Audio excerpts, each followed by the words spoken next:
বিপদ কেটে গেলে মানুষ উৎফুল্ল হয়, অহংকারী হয়।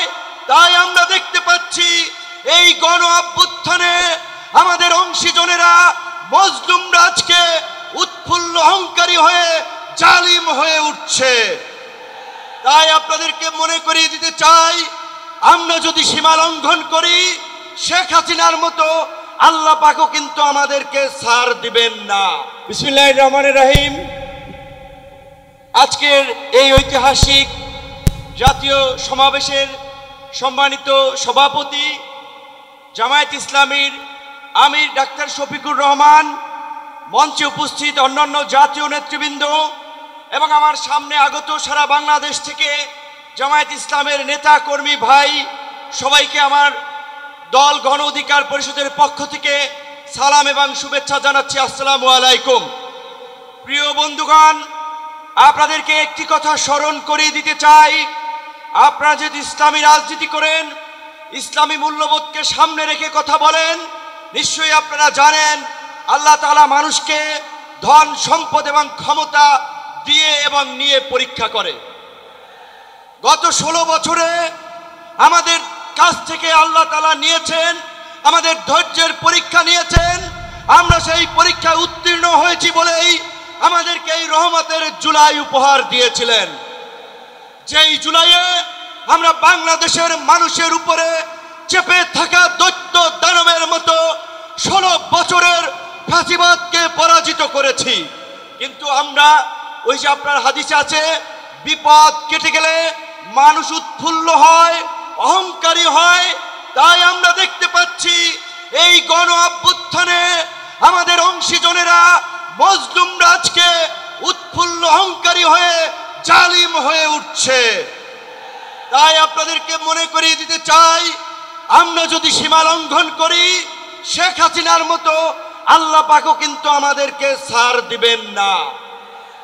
আজকে যেই ছাত্র জনতার সংগ্রামের মধ্য দিয়ে, যেই রক্ত এবং প্রাণের বিনিময়ে আমরা এই ঐতিহাসিক পরিবর্তন পেয়েছি, এই পরিবর্তনকে টেকসই করার জন্য আজকে বাংলাদেশের মানুষ যে শাসনতান্ত্রিক এবং সরকার ব্যবস্থার পরিবর্তনের আওয়াজ উঠিয়েছে, সরকারকে বলতে চাই সেই শাসনতান্ত্রিক ব্যবস্থার মৌলিক পরিবর্তন না করে আপনারা নির্বাচনের দিকে হাঁটবেন না।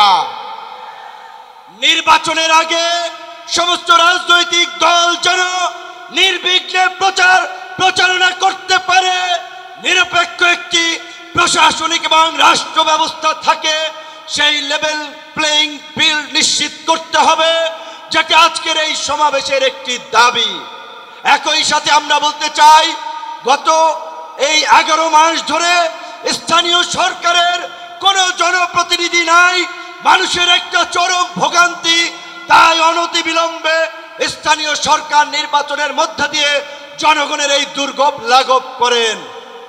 আমার ভাই, আমার সহকর্মী, সহযোদ্ধা বন্ধু জাহিদুল ইসলাম বলেছে, আমিও তার সাথে একাত্মতা পোষণ করে বলতে চাই, অনেকেই আমাকে ইয়ার্কি করে বলে, ভাই ডাকসুর চাবি কি আপনি নিয়ে গেছেন নাকি?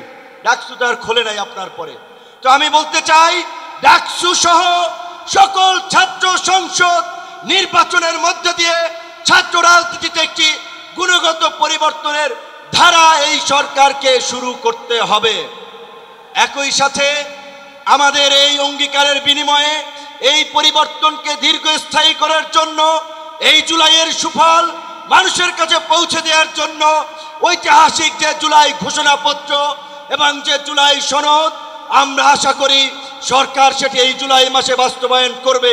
অন্যথায় জুলাইয়ের অংশীদাররা এই সোহরাওয়ার্দী উদ্যানে যেমনি কিছুদিন আগে ইসলামী আন্দোলন সমাবেশ করছে, জামাত করছে, অন্যান্য দল করছে, সরকার যদি জুলাইয়ের ঘোষণা এবং জুলাই সনদ দিতে ব্যর্থ হয়, আমরা জুলাইয়ের অংশীদাররাই ঐক্যমতের ভিত্তিতে এই সোহরাওয়ার্দী উদ্যানে আমরা ঘোষণা করব।